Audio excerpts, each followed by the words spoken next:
নমস্কাৰ বন্ধুবান্ধৱীসকল অসম জব অইন এটা ভিডিঅ'লৈ আপোনালোকক স্বাগতম জনাইছোঁ। বন্ধুবান্ধৱীসকল আজিৰ ভিডিঅ'টো হৈছে যে মুখ্যমন্ত্ৰী আত্মনিৰ্ভৰশীল অসম অভিযানৰ পৰা যিটো নতুনকৈ আকৌ এটা নটিফিকেশ্যন দিছে।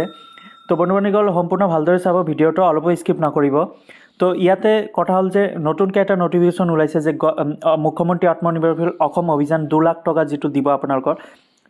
টাইপ অফ স্কিম এইটো আছিল ফাইনেন্সিয়েল এছিষ্টেণ্ট আৰু ফাইনেন্সিয়েল ইয়াৰ 2023 পৰা 2024 আৰু 24 পৰা 2025লৈকে। ইয়াতে কথা হৈছে যে বন্ধুবান্ধৱীসকল ডক্টৰ হিমন্ত বিশ্ব ডাঙৰীয়াই কৈছিল যে 2 লাখৰ পৰা 5 লাখ টকা লোন দিব ইনষ্টলমেণ্টৰ। ডেট অফ লঞ্চ এইটো 23 ছেপ্টেম্বৰ 2023 এইটো আৰম্ভণি হৈছিল এপ্লাই। তো এইটো অনলাইনৰ যোগেদি এপ্লাই কৰিব লাগিব। যিসকলে এপ্লাই কৰিছিল তো আকৌ এটা নটিফিকেশ্যন আহিছে যে এইটো আপডেট কৰিব লাগিব। যিহেতু আপোনালোকে কি বিজনেছ কৰিব, বিজনেছৰ পাৰপজ, তাৰপিছত আপোনালোকে এটা ফৰ্ম ওলাব অনলাইনৰ যোগেদি। সেই ফৰ্মটো ফিল আপ কৰি তাৰপিছত কি বিজনেছ আছে আপোনালোকৰ, মানে কি বিজনেছ কৰি আছে, সেই পাৰপজত আপোনালোকে লোনটো ল'ব পাৰিব।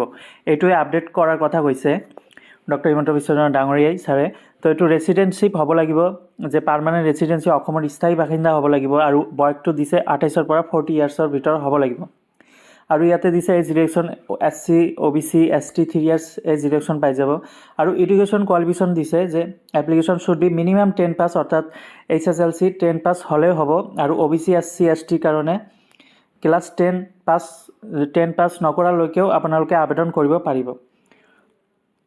বেংক একাউণ্টটো বিচাৰিছে, বেংক একাউণ্ট নাম্বাৰ বিচাৰিছে এইটো।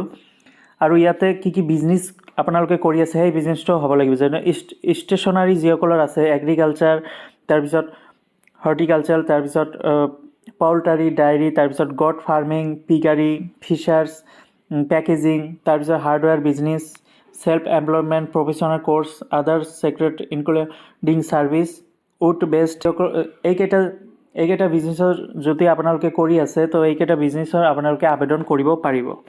ইয়াত বন্ধুবান্ধৱীসকল ইয়াতে ডকুমেণ্ট বিচাৰিছিল PAN, driving licence, passport, bank passbook, Aadhaar, voter ID, address proof আদি বিচাৰিছে।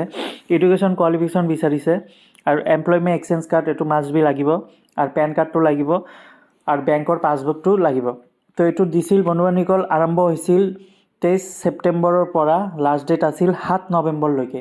কিন্তু এতিয়া আকৌ আপডেট কৰাৰ কথা কৈছে, সেইকাৰণে এইটো হৈছে 8 ডিচেম্বৰৰ পৰা লাষ্ট 21 জানুৱাৰী এইটো লাষ্ট ডেট হ'ব। তো আপোনালোকে যদি আপডেট কৰা নাই আপডেটটো কৰি দিব, নতুবা CSP কম্পিউটাৰৰ দোকানত গৈ আপোনালোকে আপডেট কৰিব পাৰিব। তাতে আপডেট কৰাৰ কাৰণে আপোনালোকৰ সেই আত্মনিৰ্ভৰশীল যিটো ইউজাৰ ID আপোনালোকে লগ ইন কৰিছিল যেতিয়া ছেপ্টেম্বৰত এপ্লাই কৰিছিল, সেই ইউজাৰ IDটো খুলি তাৰপিছত আপোনালোকে কি বিজনেছ দেখুৱাব সেই বিজনেছৰ সকলোখিনি তথ্য লিখি, তাৰপিছত ডকুমেণ্ট, বিজনেছৰ দোকানৰ ট্ৰেড লাইচেঞ্চ, তাৰপিছত দোকানৰ কাগজ পাতি আদি সকলোখিনি আপডেট কৰিব কৈছে। বন্ধুবান্ধৱীসকল এইটো আছে মুখ্যমন্ত্ৰী আত্মনিৰ্ভৰশীল অসম অভিযান, যিহেতু কৈছিল যে 2 লাখ টকা লোন দিব। তো যিসকলে ইচ্ছুক আৰু যিসকলে কৰি আহিছে এপ্লাইটো সিহঁতে আপডেট কৰি দিব পাৰিব। ভিডিঅ'টো যদি ভাল লাগে লাইক কৰি দিব আৰু নিজৰ বন্ধু বান্ধৱীক শ্বেয়াৰ কৰি দিব। যিসকলে নাজানে সিহঁতেও এপ্লাই কৰিব পাৰিব। তো আজিৰ ভিডিঅ'টো এইখিনিয়ে বন্ধুবান্ধৱীসকল, নেক্সট আকৌ ভিডিঅ' লৈ আহিম। তেতিয়ালৈকে আপোনালোকে দেৰি থাকক অসম জব ইউটিউব চেনেলৰ লগত জড়িত হৈ থাকক।